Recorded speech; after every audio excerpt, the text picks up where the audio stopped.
Here we go. Podcast coming at you, recording on a Sunday early afternoon. Also streaming this one live on YouTube, which we started doing recently, John. And it seems like it's going well, so we're going to keep it going. Why not? Let's do it, baby. Let's do it. It's done. It's being done currently.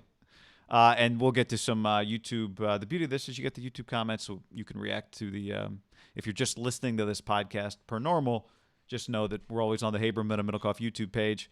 And you can also interact there. That's also where the ham mailbag gets recorded live. If you want to get in on the mailbag, iTunes, subscribe there. In your review, leave a question. We did get a 4-star review the other day from somebody who said they loved the pod, and then DM me and said I was eating lunch at work when I put it in. I accidentally hit 4 stars. I couldn't undo it, but loved the podcast. I meant 5 stars. So. You know, we hold nothing against you, so we appreciate it. The other thing is we've got the live stream coming up for the draft. I get how are we terming this? When the Jags are on the clock, we're on the clock. When the Jags are on the clock, we're on YouTube. What time do you think the draft starts? 5 or 5:30? We'll just go live whenever the first team goes on the clock. Right. To me, that probably makes the most sense, don't you think? Yeah, I think so. So when the Jags are on the clock, whatever that might, I bet they hit TV at 5, but then they're on the clock at like 5:10 or something like that, right? Yeah, yeah. Just go whenever the draft goes live. We'll go live. The question the still actual is draft, not the lead up. Are we leaning towards like when Benjamin Albright tweets the pick, yeah. Or Middlecoff tweets the pick, that's when we say the pick, right? We just real world, when the teams know, that's when we know on YouTube. As much as I love the drama of TV, we're not going to wait for TV because then we're behind. No, guy, we're not antiquated here. I mean, I'm out of Twitter, so I won't be looking at Twitter. Now we'll look at the comments. So if the comments tell us, we'll just go off what the comments say.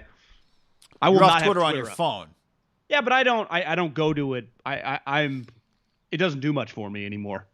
The more and more you detox off it, you realize how great life is without it. Like I don't go there to hang out anymore. It used to be a hangout spot. Yeah, again, I'll admit it. This is the hangout spot now.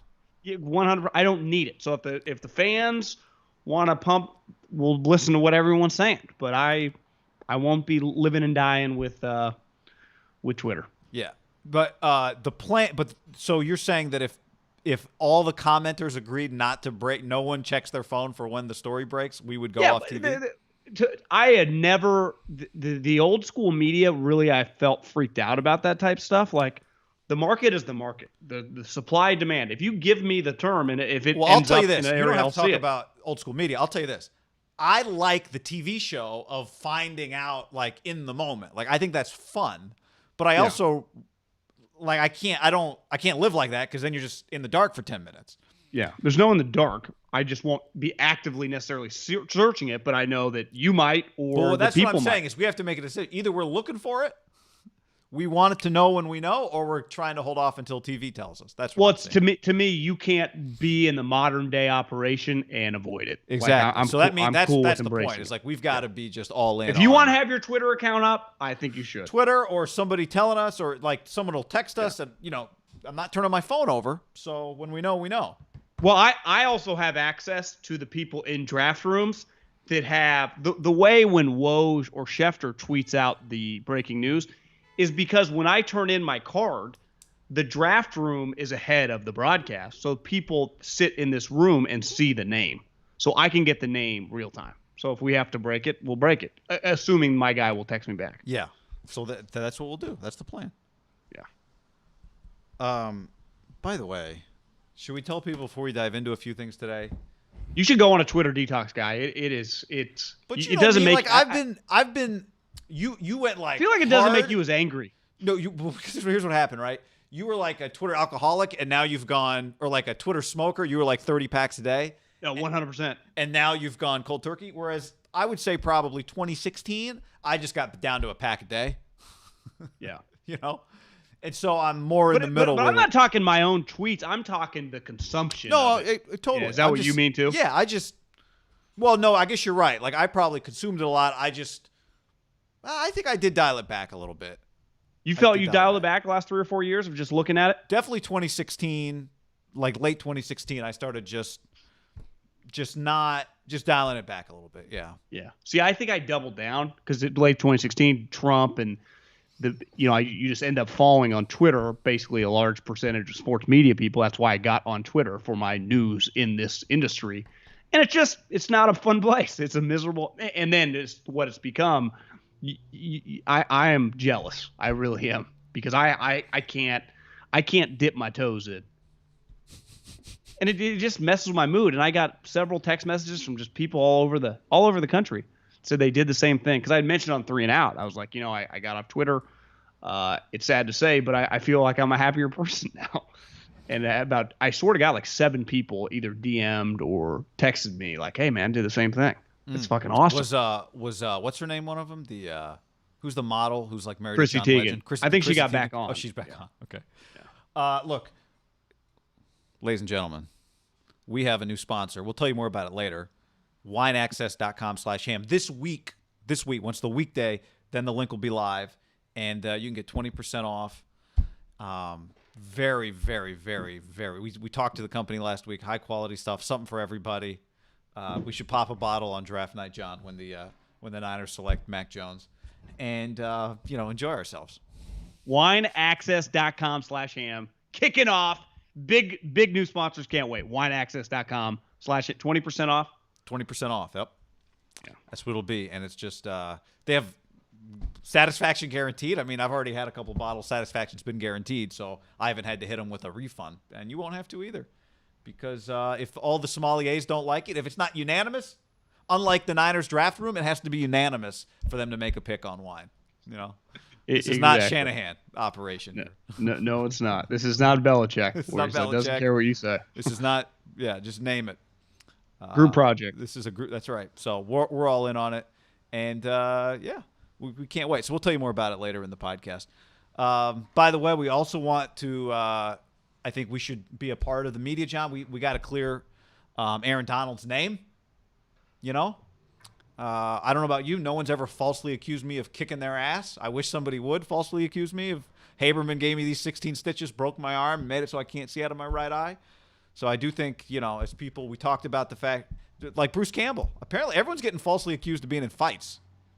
I'd rather be Aaron Donald than Bruce Campbell, they'll tell you that, being falsely accused of getting your ass kicked. I could argue if you falsely accuse someone of something and then just try to take it back. Hey, man, the lawyer came out, our bad. Maybe you deserve to get your ass kicked too. Like there needs to be a new kind of a line where, listen, you can accuse anyone of anything in this modern day times in 2021. There comes to a line on certain things. You make an accusation, there needs to be some sort of recourse. I'm sure Aaron Donald doesn't want to deal with this shit, but I've always thought guy that gets his ass kicked and then sues, unless you just completely out of nowhere get mugged from behind. Like, obviously if you are in a fight with someone, you two are arguing, and then you get into a fight and you get a black eye, you get a broken nose, something happens, but it was just you instigated, he instigated, you got in a fight. It's called you just lost the fight. Like you shouldn't be you shouldn't have access to their money, whether they're rich or not. It's they say historically that the winners write history, except in fights the loser is the one that gets to say what happened. It's like, nah, man, you were poking my shoulder, you were bugging me, I kicked your ass, and now in the streets, in the ring, winning is good. That's right. That's right. Because Jake Paul has a mean right hand. Losing can be good too. Well, how much did the guy that lost make this weekend? I think a lot. I was thinking about ordering the fight, and then I saw the picture of the guy he was fighting at weigh-ins. I'm like, bro, this guy didn't even fucking train. He's a former UFC guy. He got KO'd. Who is he? He was a former UFC guy, but he fought in UFC. Yeah, I don't know if he's a big. You're asking anti-UFC. The MMA guys come at me, but yeah, it didn't look like it looked like he was on a diet you or me would be on. Like he wasn't taking. Like I think Jake Paul takes it really seriously, but he needs to fight another boxer. Like we need to stop fighting fucking the smallest NBA player ever. We need to stop fighting an MMA fighter that's not training. Can we just fight another boxer who's trying, and then it would gain real interest for me? Yeah. Like just fight a real boxer. If he could win that type of fight. Well, did you see the highlight of his knockout? No, the only thing I saw was the one guy with like a blonde woman with her hand on his chest, and people were making fun of like how good his. I didn't even quite understand because I didn't see it. Yeah. Well, this guy, he got his ass kicked. knocked Well, out. he just knocked him out. Gotcha. Yeah. The Paul's. I mean, Was it I've legit? come around. Yeah, fuck this. Jake Paul knock you out against these. He needs to fight a boxer though. We just need to see him fight a boxer. I didn't watch. I just saw the highlights. All right, I will. I'll seek out the highlight here before we get moving. I think you need to give the Pauls. They're needle movers. I bought in after the last fight. I was like, this Yeah. is obviously there's something here. Yeah, Bieber sang. Obviously, Snoop called it. Was Snoop I on like the what last they're- one too? Yeah, he was on Yeah, the last yeah. one. Yeah. So Snoop's in. And now, in fairness, Paul was, I think on my book, he was like minus 160. I mean, he was the favorite. It's not like just he like was the like first 2 to time 1 about Nate against Nate, right? Yeah. And I think unlike the last time, he was the intro fight for Mike Tyson. Who'd Mike Tyson fight? Roy Jones Jr. He was. They were like one of the the lead up fights. Yeah. This time, I think they were the the main event. Gotcha. And So he's moved up to the main event. Yeah. As he Now, should. to I me, mean, that was if the I one told you Jake Paul was fighting Mike Tyson, I don't think Jake Paul's that big. Like, he's a heavyweight. But if you just gave me something like that, I think it would do enormous numbers. I would do Jake Paul, Mike Tyson. I'd watch. Absolutely. I mean, you think about Jake Paul fighting a guy. I don't even know who the guy you're talking about is. It's a big deal.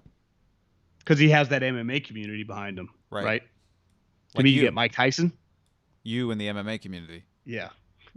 Middle cuff. That is barbaric. Someone forwarded me something else the other day in MMA. I'm just a guy getting. You're like, is that guy gonna live? I get tagged on some of these too. I enjoy it. All right, let's dive into a few things, John. We can start with this because it's how Monday starts. Trey Lance's pro day is on Monday, so awesome. Jeremy Fowler went on SportsCenter, I guess Sunday, and said that the Niners are open-minded on Trey Lance, that Trey Lance can sway the Niners' decision with a big performance. We'll get to what Michael Lombardi said about Justin Fields coming up later, but this is everyone's showing up to this thing, so we got to treat it like everyone's showing up to this thing for a reason, right? Well, it's a little like Justin Fields. It's part due, right? It's their second pro day, which is a little weird until you pull back the curtain and realize, well, the guy with the third pick wasn't there.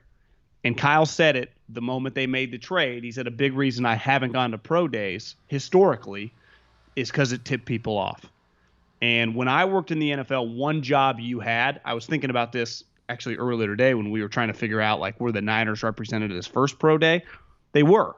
And it's not abnormal when you go to USC or you go to any pro day with a top first round pick, you write down every other team that were there. And you just write down, if it's just a random scout, you just write down 49ers, Eagles, whatever.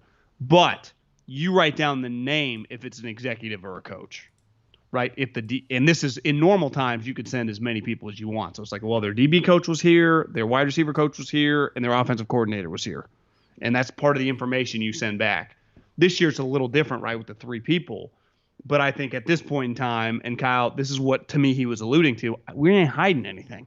Now, we're still, I think, hiding the big picture, and we'll talk about who they're taking. I don't feel confident in any different direction.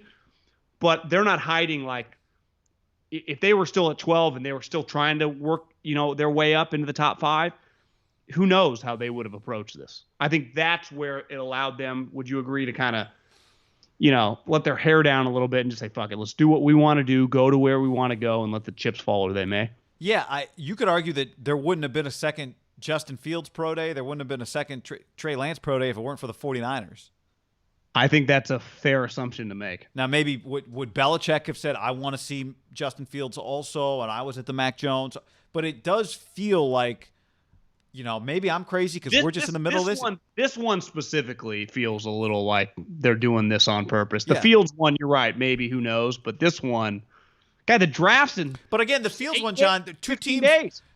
The field, I'm with you. Like, who knows? But there are 2 teams that RSVP'd for the Fields one until the day before, basically, and that was the Niners and the Patriots. You're right.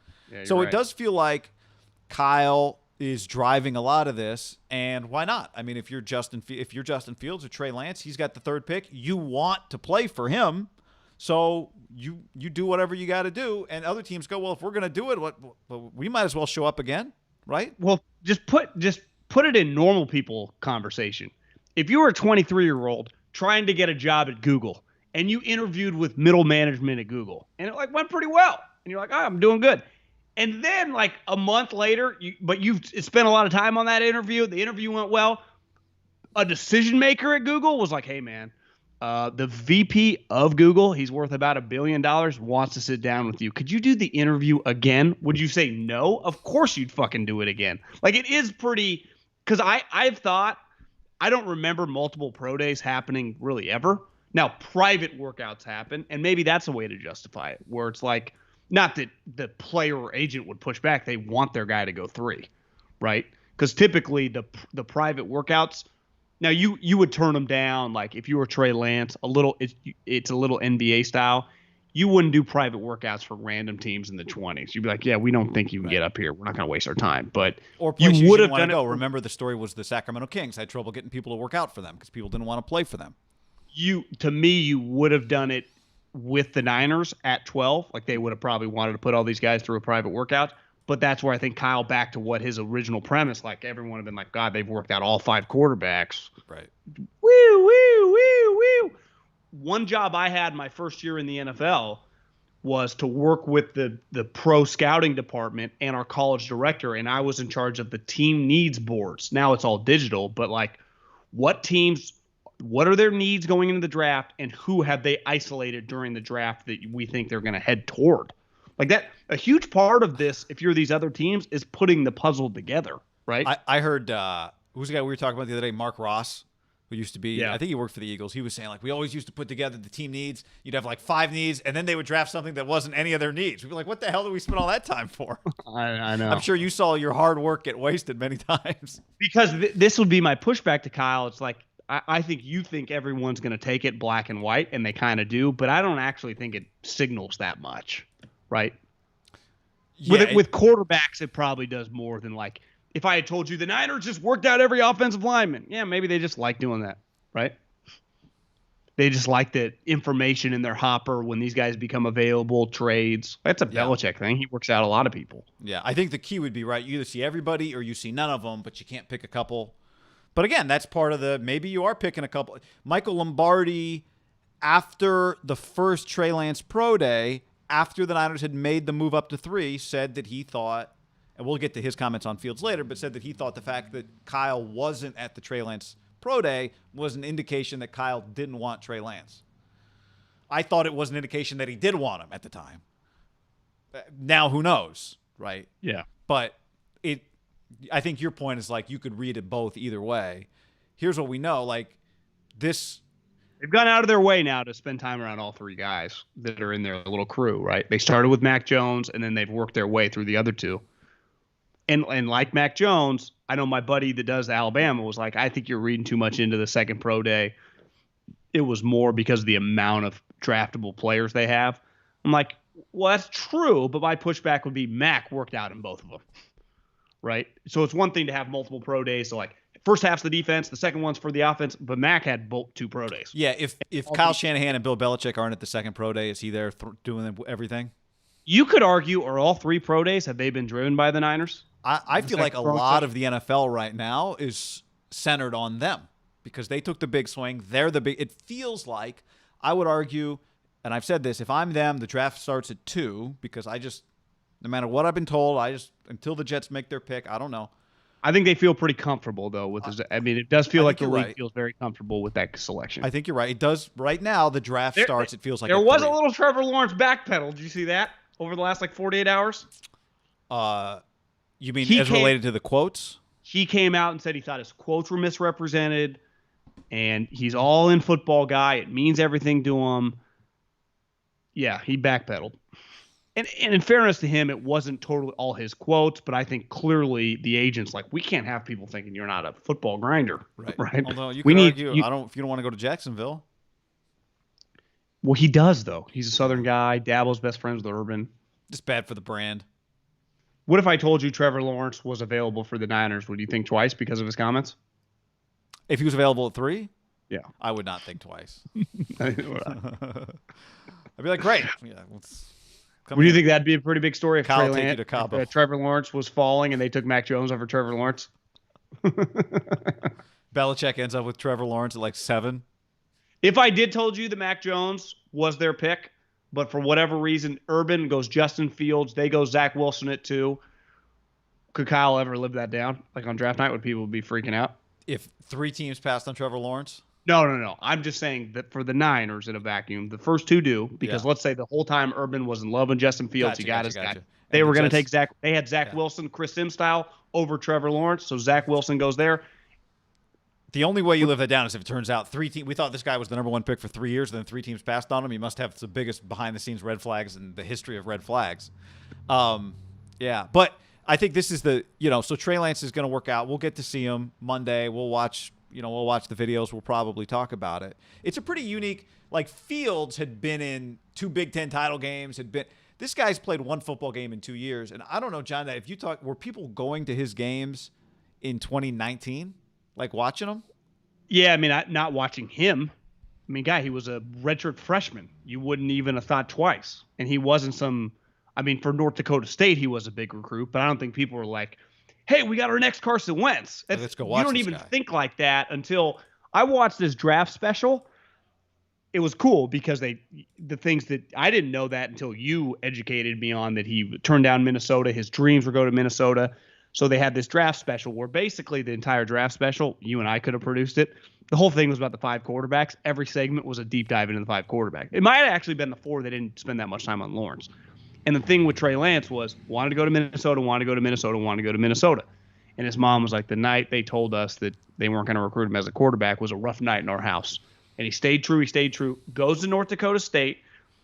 Obviously redshirts that freshman year. When he became starting, his dad was like, at first it was like we had a good game to open up. It was like, this is cool. And then week, I'm like, are we living in a dream? Because it was like 3 touchdowns. And then the next game, 3 touchdowns and a rushing touchdown. The next game, it was just like, this is his dad talking. Yeah. It was like incredible experience.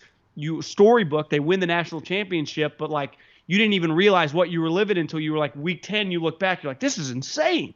So the scouting community, I mean, they are not focused on Trey Lance. So yeah, I think it gets back to seeing him in person. Even your scout that does that area was like, honestly, when I was going through, I mean, he was the last guy I was focused. He was 18 years old, right? I wouldn't even blame that scout. Yeah. And then this year they played the 1 game.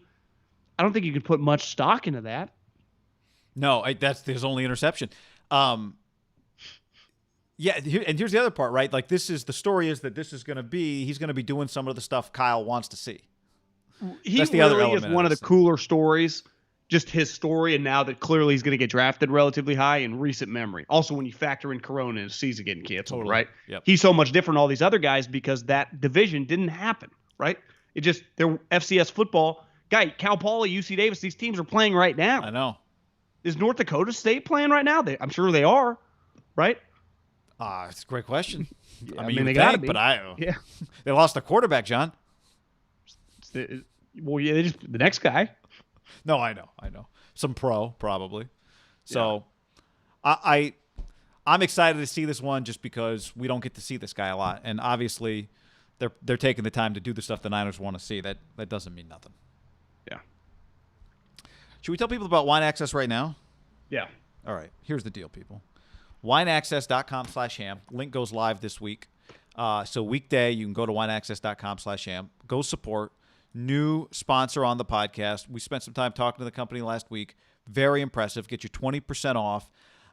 They have spent so much time grinding through the world's best wines for great prices. You can go subscription. You can go just one-time buy, whatever you want to do. We're going to send several bottles to Kyle Shanahan's office next week. Satisfaction guaranteed.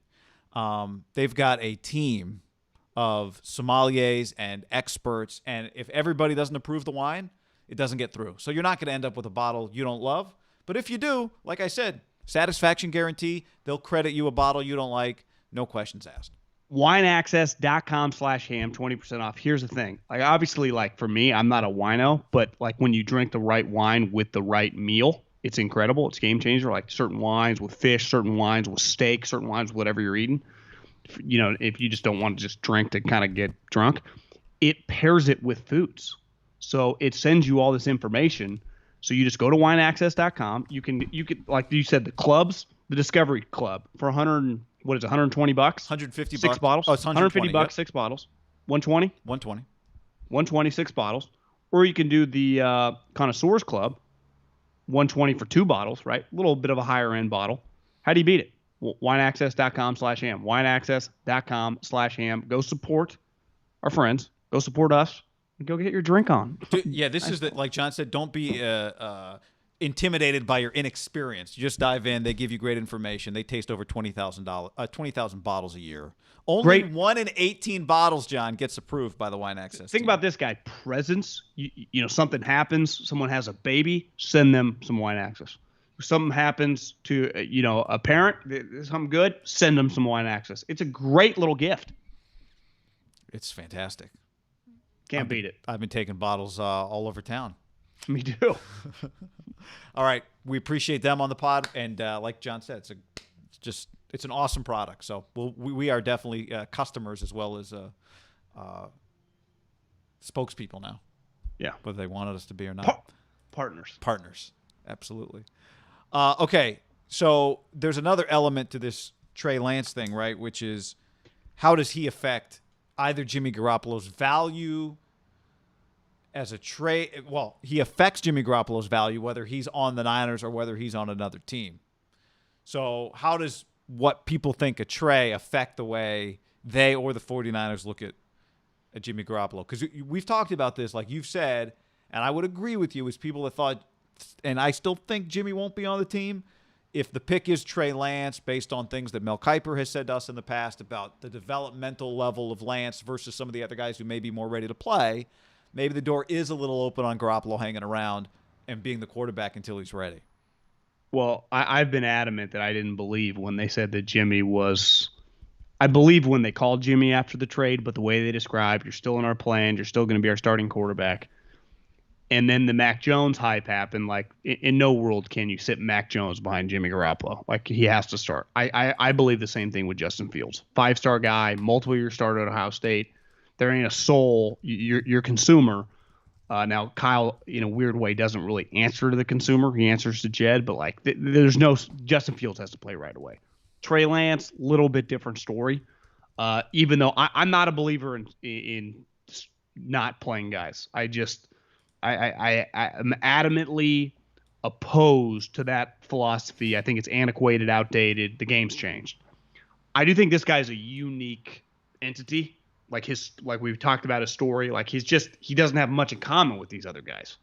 Even Mac Jones, who only really started a year and a couple games because of Tua, he was still at the highest level practicing.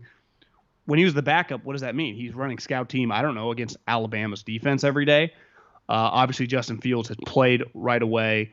This guy, it is a huge transition. Now, Carson Wentz, if you remember, they drafted Carson Wentz, and they were adamant. He's not going to start. He's not going to start. We have Sam Bradford. Now, granted, Teddy Bridgewater's leg fell off. Minnesota calls, so we'll offer you a first-round pick. I think part of it was, though, is they realized this guy's actually probably a little more ready than we thought, right? Now, he was a senior. He had played more. But you could convince me that Jimmy Last, at least I don't know if you saw the Niners boycotted OTAs. They joined the they joined the group. So if OTAs aren't happening, at least see what he looks like in training camp and then kind of go from there. So I will change my tune if Trey Lance is there. I'll change my tune in the sense that I could see them keeping Jimmy through, at least in training camp, to see, like, is this guy swimming? Is this guy is he ready? He's the greatest unknown because he's everything you'd want. And, like, you trade up, you take this huge swing, but, like, right now he's not ready. Like, I'd give the Niners credit for making this pick. Like, God, this took vision. This took fucking balls. This was what everyone wanted you to do. But, like, in the short term, this guy's not ready to play week one. Yeah, with no off season. Right. That would make it even a bigger challenge. I mean, you think about the guy that I've compared him to in terms of just maybe where he is from a developmental standpoint is Josh Allen. And Josh Allen didn't start every game his rookie year, right? I think he did. What's that? You don't think he did? No, I'm just looking. He started 11 games his rookie year, played in 12. Nathan Peterman started a couple. Who else was a Barkley starting? Did Barkley start a game for them? 2018 Bills. I felt like Josh Allen was a starter week 1. Derek Anderson started 2 games for them. Who was the starter? Do you have the game log open for they Josh played Allen? The Ravens week 1, and did he get hurt? I mean, he threw 5 passes. He threw 15 passes. Nathan Peterman threw 18 passes. So, I don't remember. Let me go to their play-by-play, see who was on the field first. Flacco. So Peterman started the game. Gotcha.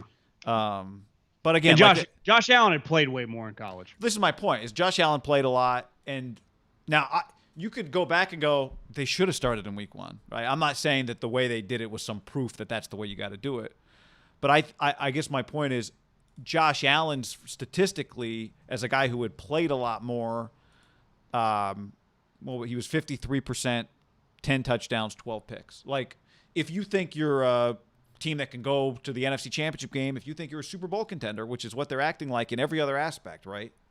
Yeah. Playing Trent Williams, bringing all these guys back, like Josh Allen had a fundamental flaw is why he was a project, his accuracy. Trey Lance is more experienced, not necessarily people are going to be viewed. I mean, he was an accurate quarterback his 1 year starting. That to me, that's where they don't parallel each other in terms of their story. Like, to me, Josh Allen's like, we need to work on him getting more accurate. Trey Lance is like, we just need to work on him getting more reps. The only way to rep is play.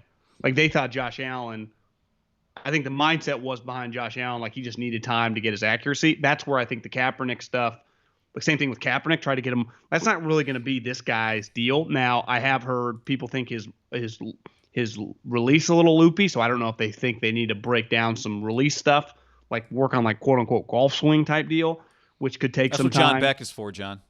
Well, I think that's where, but he's only been with him for really since the trade. Now. Yeah, maybe more. Yeah. Yeah, I mean I'm not saying he would absolutely be 53%, 10 touchdowns, 12 picks like Josh Allen. He might be better than that. I just right now, to your point, until you get to see him, you can't expect more than that. I don't think. Well, you're saying Josh Allen was 10 and 12 his rookie season for the Bills. His rookie season for the Bills. The next year he was 20 and 9. I just and 59%. To my core, you only get better in life doing things like you called play-by-play games when you were a kid into a mic. Now that or into a recorder. I mean, that helps, but like you got better once you start calling games, actual games. Right. Like you get Real better pressure. at playing football. Now, you're right. The Niners, their goal this year is to make the playoffs. Their best asset right now on their team, or at least like the asset with the widest range of return, where it could return nothing, or if Jimmy Garoppolo started 16 or 17 games this year and the Niners made the playoffs and Jimmy had a better season than he did 2 years ago, he would 100% immediately be worth a first-round pick. If he gets hurt week 5 and then Trey Lance gets thrown in right away, he immediately becomes kind of irrelevant as an asset, right? Well, I mean, Jimmy's one injury away from having no tradable value, given his cap number. Even the following year, he's still under contract. So you have to balance out like Trey Lance's development, Jimmy Garoppolo, the asset, what you can get now, what you can get big picture. Like part of it for the Eagles is I don't think they truly want to start Carson Wentz and someone offer him a 1. Right? If someone offered you a 1, you're like, wanted to trade Carson Wentz, you're saying? No, I don't. Sorry, Carson Wentz, Sam Bradford. Remember, Carson was, the last guy from North Dakota State that started, but it's like, if someone offered the 49ers a 1 during training camp, you cannot turn that down. I don't give a shit about Trey Lance's value. Right. Because ultimately, you're all in on this guy. So if worst case scenario, you got to go through the struggle bus for a year. It's part of the developmental growing pains. Yeah, it might get you to where you want to be faster. Yeah. Right? Because your whole success is going to revolve around this kid. Totally. Now, the other sort of butterfly effect or domino effect is if they don't draft Trey Lance, who does? Because if they don't draft Trey Lance, we think then they're drafting a player that's ready to play right away, right? It does feel pretty set in stone that 4 quarterbacks are going to go 1, 2, 3, 4. I don't know if the Falcons are going to make that. Yeah, it might be somebody trades out. I guess my point is if somehow New England, who's at 15, which is not 28, like this is as close as Bill gets by and large to getting up there, if somehow New England ends up in a position to take a guy, and they take, let's say the Niners don't take Trey Lance, they take Justin Fields, and as you've been saying from the beginning, and I 100%, I don't think we've been consistent with this. Jimmy Garoppolo is not Justin Fields is not backing up Jimmy Garoppolo. But now where does Jimmy go? Like, I think once you draft somebody who's not, once you're open to Jimmy not being your quarterback, I can't get too caught up in the value you get for him. Like, I'm not hung up on I need a first, because if Trey Lance is on the Patriots, Jimmy Garoppolo's not going to the Patriots. It does feel like Justin Fields, if the Niners take Trey Lance and Justin Fields goes 4, let's say the Patriots trade up, Denver trades up, whoever, Jimmy Garoppolo's value, because of like we're talking about Trey Lance right now, he might not, even if the Denver trades up, they still might start Drew Lock this year and just work with Trey Lance this offseason, right? Or I mean this season, don't have to start him. Same with the Patriots. Is that Jimmy still would have value in one of these groups if they could just give a second-round pick? Like, to me, if Justin Fields goes 4 to one of the, like, that team is 100% out of the Jimmy, even short term. So who would be? You're saying you think Denver? See, maybe Denver would do that. It feels kind of weird, right, to have Lock around. Yeah, I think Justin Fields. Whoever drafts Justin Fields, he's starting week 1. Agreed. To me, Trey Lance, like, you could double. Like, you could convince me if you're New England, you're like, let's trade up to 4. Let's say the Niners take Justin Fields at 4 or 3. New England trades from 15 to 4 to get Trey Lance. Like, you could still say, hey, we're still going to try to win the division this year, get Jimmy, or basically have 3 quarterbacks. Jimmy Garoppolo's our starter, Cam Newton's our hybrid, and Trey Lance is our project for the following year when we just cut or trade Jimmy. Yeah, I mean, to your point, if you're New England and you're in that position, you're not giving up anything significant for Garoppolo, given whatever you just had to give up to get from 15 to 4, right? True, but I do think you could be like, what if Jimmy looks good, then we could flip him again next year.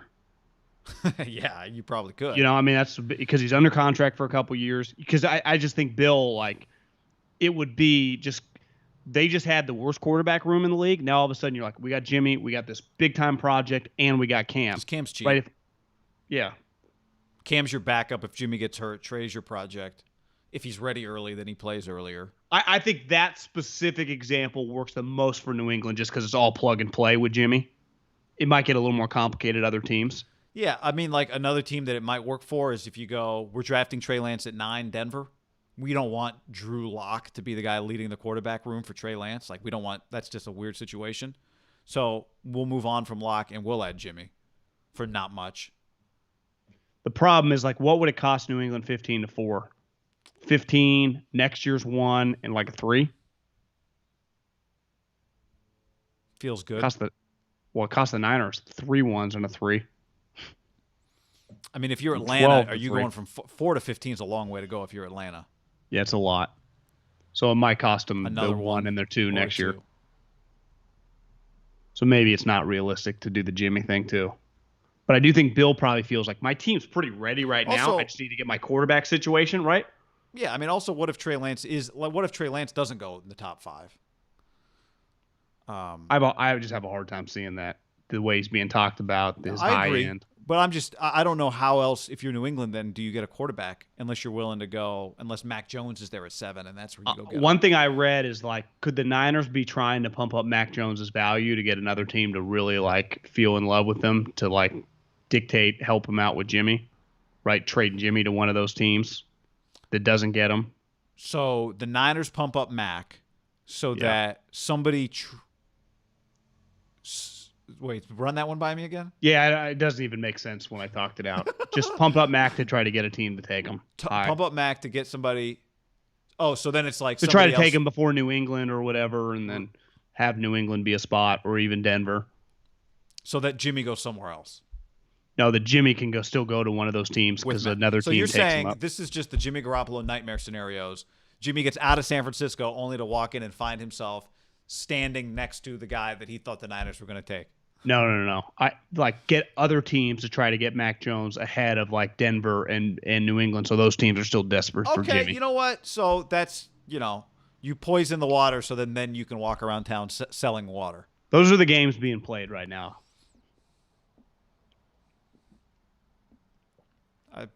Again, none of that's crazy to me. Yeah, Like, one thing I think about Kyle Shanahan grew up in this league, John.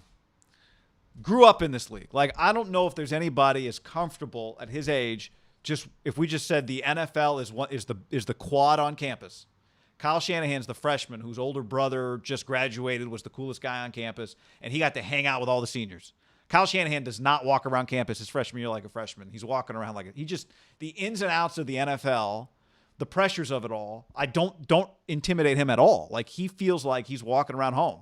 Like, you know who you're talking about a little bit? It sounds like it's like Eli. They've always said like Eli was pretty calm, cool, and collected from everything he got into. Well, he not only had his dad who was famous, he had his brother who was probably infinitely more famous than his own dad, right? Yeah, I mean, he was. Pretty easy transitions just for Eli, just in terms of experience. Right? I don't. This goes back to the whole thing about getting all these pro days. I don't think he is uncomfortable at all with doing things that in the past, just like the whole John Beck thing. I think he just does whatever. He does not care.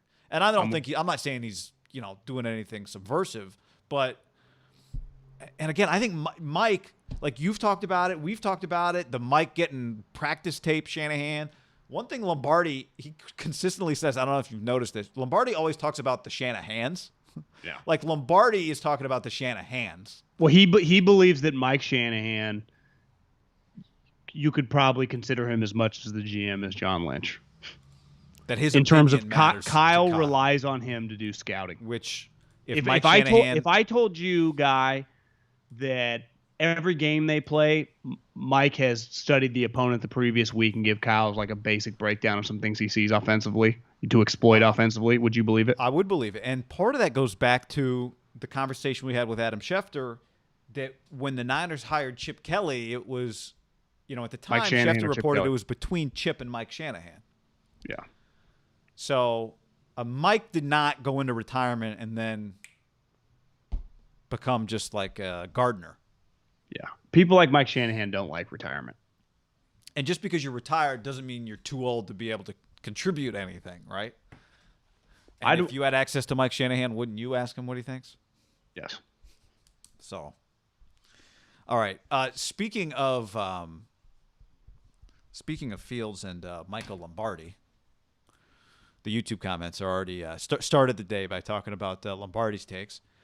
Michael Lombardi, who has been through this process like pro Mac Jones is going to be the pick, has backed off that a little bit, but this is what he said about Justin Fields. He's not going number 3. If it's not Mac Jones, it's Trey Lance. So that's Michael Lombardi's take.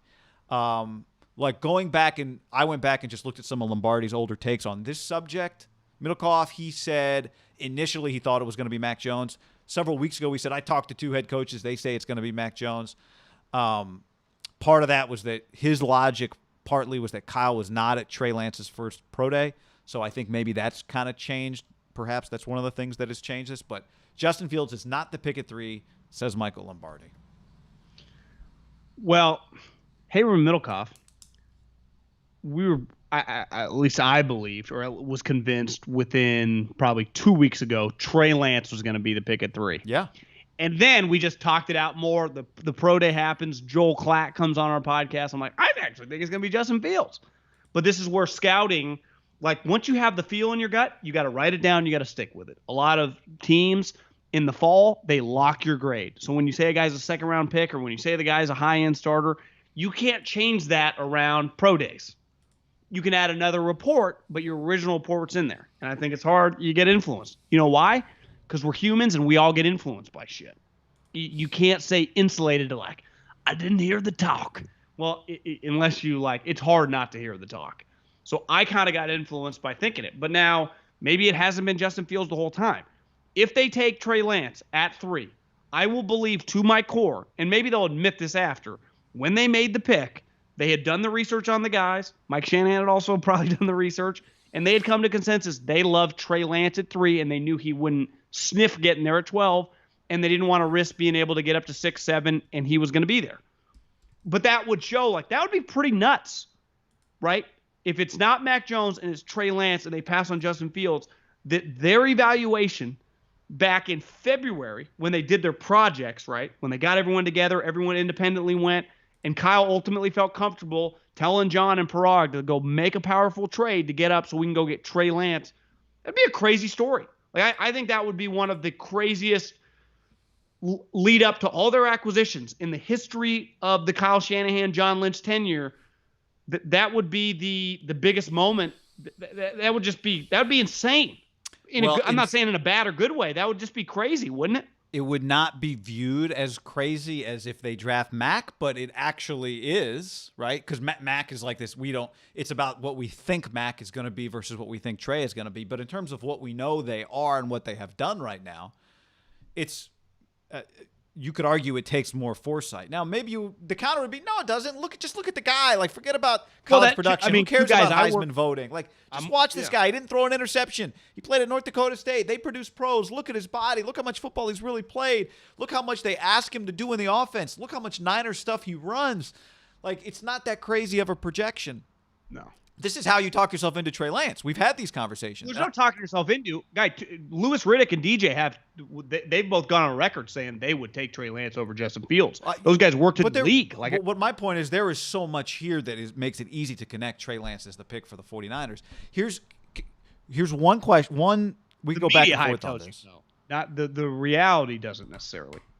Like the media hype tells you Justin Fields, and I'm part of it. You're part of it. Like tells you but like that doesn't mean the teams feel that. But I think there are people that have been on the Trey Lance prediction. Like Chris Biederman, who covers the Niners, predicted Trey Lance. No.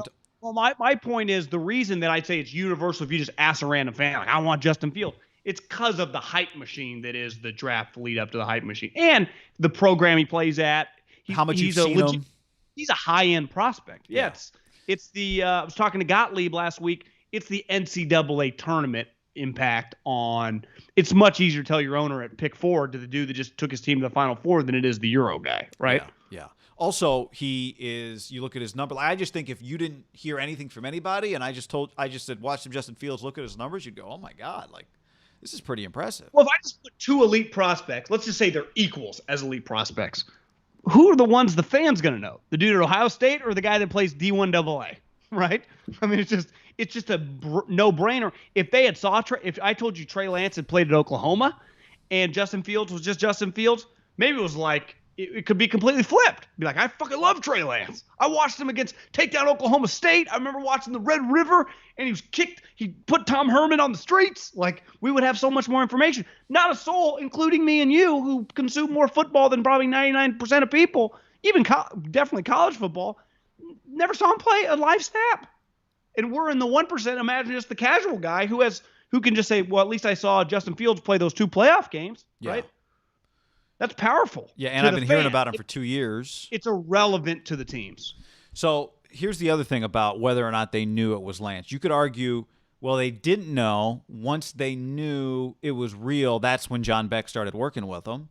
Or you could argue, yes, they did know this is the guy they wanted, and that's why they sent John Beck to go work with them, because they knew OTA. They needed John Beck to be on this guy, getting him Niners level instruction long before they drafted him, because they need him to have a little bit of a runway, because they know his preparation this year is going to be just weird. It's going to be slow, no OTAs, all this stuff, right? So is John Beck preparing him for the Niners, or is John Beck getting recon for the Niners? Yeah, if Trey Lance is the pick for the 49ers at pick number 3, his betting on himself to pass up going to Minnesota, who, listen, it's not like some powerhouse, but they've actually been pretty good, right? They have PJ Fleck. They've been a top 25 program. His belief, and they play in the Big Ten. I mean, they're playing Michigan, Ohio State, Nebraska, Wisconsin. Like, their schedule's unreal. No one, not a soul, would have been like, God, Trey Lance, all of his friends growing up, like, I get it, bro. You just went there, played a different position. You went to Power 5, Big Ten. Your team's competing to play in like a BCS bowl, right? They've been like that competitive the last couple of years. No, but he bet on himself, and he went to D1AA. If he gets picked at 3, ultimately it led to Kyle Shanahan trading 3 first-round picks to get him. That's one of the greatest I bet on myself stories I can ever remember. It's why I said that's an extreme bet on yourself, right? Power 5, absolutely. There, and it's why I said to Klatt, like talking about Fields wanting to get the Big Ten to play football. That's like he gets the credit for that, and that's legit. But he's not the only one who we should view as like this guy clearly wants it based on what we've seen him do because of everything you just said. Well, that was a thing they really hammered home in the draft ESPN special I watched was like how much it meant to him to play quarterback. That's why I go back to they show some of these high school highlights, and they're like, it was weird. Just none of the big programs thought he could play quarterback. And Trey Lance is like, yeah, I mean, just. And then clearly they go to the North Dakota State head coach, like, yeah, we believed. You know? Hell yeah, they'd seen it. Yeah, that's why I was saying about Tebow. But and that happens sometimes. Like for every Trey Lance, there are other guys that end up at a Cal Poly, a UC Davis, a McNeese State, a whoever these D1 AA programs that go there to play quarterback because they're like, listen, I would have loved to play at, UCF or North Carolina, but I believed I was a quarterback. They thought I would have had to play linebacker, and I didn't want to do it. Right. He's not alone, right? Right. Just most guys don't turn into third overall picks, is your point, or fourth 100%. Or fifth or whatever. Wherever it is that he goes, that's not the norm. I think they all. You're right. Justin Fields has it. Mac Jones has it. Like in a day and age when everyone taps out and leaves programs, when he showed up, Jalen Hurts and Tua were there. He stuck it out. This guy stuck it out.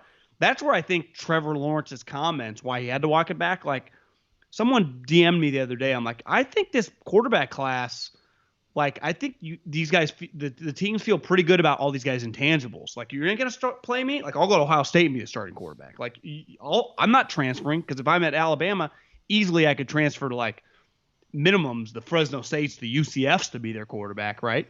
Then Trey Lance, I have to go here. I think you go in this and all the boxes that Trent Baalke used to talk about getting checked. You're like, wait, Trevor Lawrence, the best one, isn't all in? That's kind of weird. Yeah. You better walk that back. Yeah. Can we talk about Lombardi for a second on how adamant he is on the Niners aren't taking Fields? Here's if he's saying that, who does he talk to? A lot of people in the league. Coaches and right, like we can pull up times that he's been wrong. People are doing it. Oh, he was wrong about this. He said they were backing off of Kyler Murray in Arizona. So, I think you and I, there are enough credible people who have said Mac Jones to the Niners have said that we might look back and go, they take Mac Jones, and we go, God, I mean, Daniel Jeremiah and Adam Schefter and right on and on and on and on and on, like. Yeah, he worked with Belichick for like the last 3 years. Like if he's saying that there are people, I believe, based on this, there are people in other draft rooms that think the Niners are taking Mac Jones. There are people in other draft rooms that think the Niners are absolutely not taking Justin Fields, right? There are people in draft rooms that think the Niners are taking Trey Lance. I don't know which ones of them are right, but it's not out of the realm possibility that either Bill or Josh told Mike Lombardi this, that I don't believe that we feel adamant they're not taking Justin Fields. Right. Easily could have came from New England, a place where he won 2 Super Bowl rings this decade. And a place last decade. I do think probably exchanges information with the Niners when it's beneficial to both of them with a trust level that, it won't be shared with other teams. I think that Kyle and Bill are probably in a weird way, like their friendship might be like an underrated NFL connection that people don't quite talk about because they would never tell you about. Because remember Sean McVay during the Super Bowl had said like me and Bill became really good friends. It became a big deal. And I saw him on something like kind of had to apologize. Like I kind of made it seem different. I just reached out to him once. Kyle's not like, because Sean just became this public persona and everyone was talking and writing about it. Kyle's not into that stuff, right? I mean, there weren't many like deep dives on Kyle when they were going to the Super Bowl. Like he doesn't really let many people in. Well, I remember talking to a college basketball coach. That's why Bill probably loved. I bet that's why Bill likes him a lot. They're probably, in a weird way, very similar. I think there is a lot of similarity. Bill's the son of a coach, right? Bill's dad was a coach. Yeah, at Army or Navy. Then he became coach/scout. His dad. Yeah. I remember I talked to a college basketball coach a couple years ago. He had gotten a big job. One of his former assistants had taken over another job, and they did some. They did something that was newsworthy from a scouting standpoint. It was like a big story. And the coach who had left, who was the bigger coach, I was like, hey, did you see, let's just say I was talking to you, you're the big coach, John. And I said, hey, did you see what your former assistant did? Like, he's getting a lot of attention for it. And his response was like, yeah, he kind of laughed. He's like, yeah, I mean, I don't know why you would tell anybody about it. Because they had sneakily done something. They had, from a scouting perspective, had cracked kind of a code. and a big story got written. And his thing was like, why would you, congrats on cracking the code, but why would you tell somebody, why would you tell everybody the code you figured out?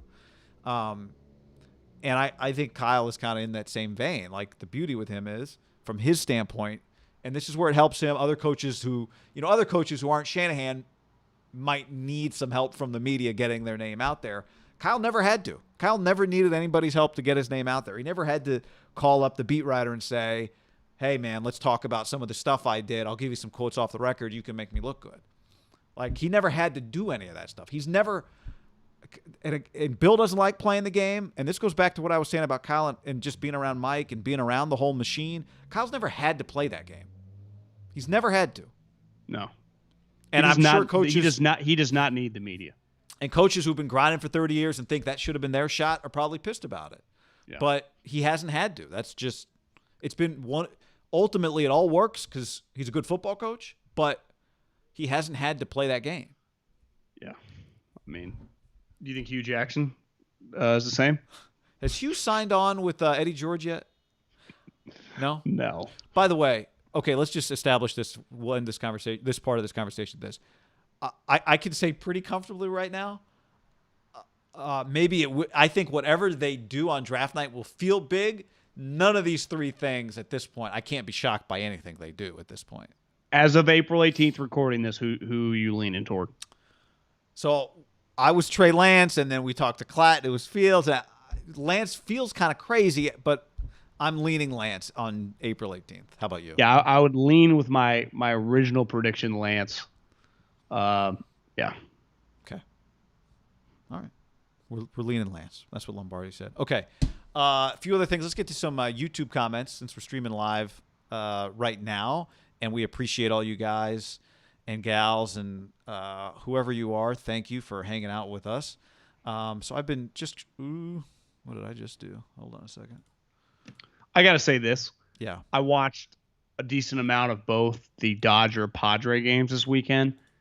I would say in the UCLA-Gonzaga Final Four game, obviously all the NFL playoff games and the Super Bowl, I don't think there's any NBA game that, like, the level of urgency and vibe in the game, it felt like I was watching the World Series. It was elite. As a consumer, it was elite. You texted me that on Friday. I was not watching the game. I got home late. I'm like, I wonder what happened in the game. I flip on the app. They're still playing. So I'm like, it's like 11:30. They're in the 11th. And I'm like, I'll watch this. And of course, I watched a couple innings, and then Seager hits a home run, and the Dodgers end up winning. And then they win. Was it Saturday night or Mookie on Saturday night? Yeah, Saturday night. Yeah. No, it's fantastic. I mean, it's really it's great because it stars. I love it for the West Coast. It's great just for us on this side of the country. Like, we got a little something here. I'm an NL West. That game it just resonates with me. It has this, like, I'm trying to think. I don't know if there's a great football analogy, but obviously the Dodgers are the big bad wolf, and the Padres view themselves kind of in a weird way the underdog, even though their payroll and their talent would say they're not, but they haven't accomplished anything, and they are approaching it like every at bat is like the Super Bowl. But the Dodgers are so fucking good that even when they would be down, like Tatis hits his home run on Friday, they're just unfazed. Like, the core has been at it for years now. It's just like they are just a machine. But the Padres have the talent to hang with them. The crowd, I swear to God, they had 20,000 people there. They clearly were not following Giants protocols of the 3,000. I mean, no one's wearing masks, places rocking. It was sweet. It felt normal. It was like, okay, we're getting back. I mean, the Dodgers are 13-2. Like, yeah, the Dodgers they're significantly better than everybody else. They beat them twice. They've won both the games. But if you watch, you're like, God, I think the Padres are pretty good. I mean, obviously, but I'm just saying, like, they're not like that far. Like, the games, one game went to 11 innings, the other one they lost yesterday. What? 2-0, I think. Yeah. I think it was 2-0. It was awesome. It was sweet. Between that and watching Saban running around in a pink blazer and a tie in the spring game, and it's like I watched some of the Alabama spring game Saturday, and I thought, well, I'm pretty sure they're going to be really good again. Who's the guy? Aji Hall, yeah, the receiver, wide receiver. The Bryce Young looks sweet. How would you not pick them to win the national championship again? JaQuincy McKinstry is like their freshman corner supposed to be really. They've got, I think, 14 freshmen that enrolled early in what you told me was the greatest. They had 27 guys in the recruiting class. 14 of them are early enrollees. So they got like 3 or 4 5-stars already showed up. They got another 3 or 4 5-stars coming later. Well, I think the majority of the guys getting drafted are viewed as starters. So that's part of it, right? So you go, wait, our guys aren't just leaving to the NFL. Like, we are replacing, obviously, impact starters. It's wide open. Thing I saw with the wide receivers, Saban was like, what was a guy named Mechie? John Mechie III. He's like beside Mechie, no one's played, so it's wide open. These spots are up for grabs. The Alabama program guy is just, it's so badass. Well, it used to be just tough guys, and now it's just all the sweetest receivers. Yeah, it's just like now they get like this mix of Odell Beckhams, that want to go there, and running back. I guess they've always got running backs, but that was the other thing on the broadcast. They're like, well, Najee Harris, they lose him, but apparently they have like 5 or 4 legit. It's going to be like running back by committee, and they're all stars. I mean, not shocking to anybody, but I saw Saban say, "I feel pretty good about our running back room." Did USC? Obviously, they were not allowed to have people because they had people. They had like 6,000, I think. Oh, they did? Yeah, I've got it on They the had DVR. a couple guys named Duke. One guy with a first name, one guy with a last name. I saw Feldman have a tweet. Do they? They've got this running back from Texas who's supposed to be like a Longhorns transfer. Supposed to be legit. I don't know what the Duke situation is, though. Well, like their names are Duke. No, I know. I'm not. Yeah, it's a good question. Feldman's usually all over that. But, I mean, they lost a couple wide receivers. I'm not trying to live in the little bubble, but it seems like it's supposed to be pretty loaded, like their team's supposed to be talented. Yeah. A question, I mean, offensive line, I think it's a question. Receivers, well, they've got a few guys back at receiver. That's pretty good. Okay, few YouTube comments, John. This is from, I'll throw these up as we go. Storm De La Rosa, I'm hungover as hell, still supporting the content. Thank you, Storm. Appreciate it. Ernesto, being turned down by the Jets for a first for Darnold, Deshaun Watson going down the toilet was the best thing that's happened to the Niners. It forced Shanahan to get serious about a franchise quarterback. I don't know if I believe that. Which part? Because if they offered their 2022 first for Darnold and he didn't take it, that's pretty crazy. Because the one thing that I read is that the Jets told everyone they needed to meet all the quarterbacks in person before they pulled the trigger on Darnold, which is understandable. But you're saying the Jets should have just, if they got offered a 1, should have just taken it and moved on. Yeah. Unless there were people in the building, which I think was the case, they were pretty adamant they could keep winning with Sam. So maybe what was his rush? But he did lose. The difference between a first and second round pick is pretty big, right? Yeah, I mean, potentially it's small, but depending on how good the Panthers even and the Niners are. If it's 23 versus 48, I mean, that's a pretty big little swing. Roy Boy says, everyone in this chat hit the thumbs up now. Thanks, Roy Boy. Tom Jams, does Ruggs have the most pressure on his second year than anyone else drafted in the 2020 draft along with Tua? I'd put Tua at number 1. I'd put Tua at 1, and there is no close second.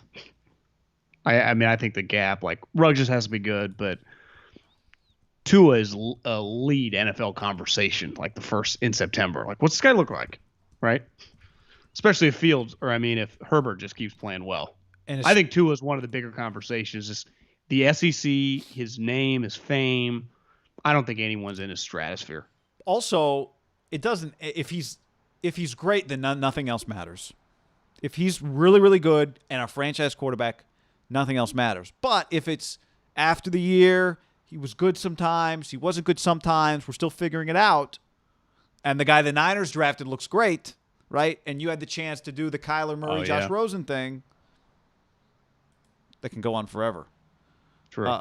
Fantasy fan panel, this guy says, Pete, I don't see a second Davis Mills pro day. The guy looks like Chad Pennington with a stronger arm. Yeah, I don't think there's a second pro day on D Mills.